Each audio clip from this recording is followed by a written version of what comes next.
Ganyan siya pag wala pang lighting. Then, ganyan naman yung video quality niya pag ginamit na natin tong ating ring light with tripod. So, in this video, pag-usapan naman natin tong ating ring light with tripod. Alright, so itong ring light na to, 10-inch siya, no? Yung tripod is extendable up to 2.1 meters. Ang maganda rin sa tripod na to, pwedeng ma-adjust yung kanyang brightness as well as yung kanyang, yung color.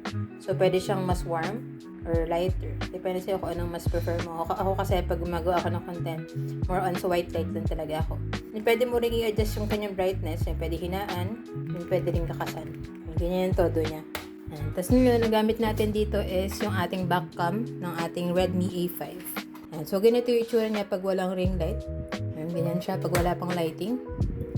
And then pag tinurn on natin yung lighting, malaki improvement niya talaga. Para mas nagiging clear yung shot natin.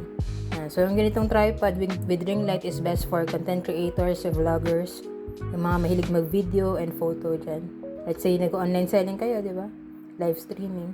Tapos itong itong holder niya, nare-reverse din siya. Pwede siyang pa-selfie and then pwede rin pa-back camera. Depende sa inyo kung ano yung mas ginagamit nyo.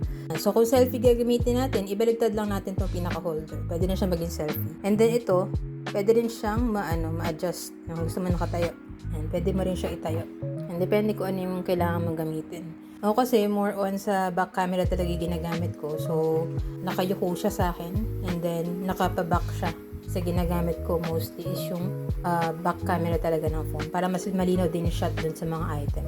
And so, kung gusto nyo rin ng ganitong ring light with tripod para sa inyong content creation, vlogging, live streaming, etc.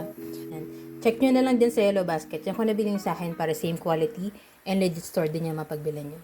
And so, yun lang. Sana nakatulong tong video. And if you have any other questions, just let me know in the comments. And follow for more tech content.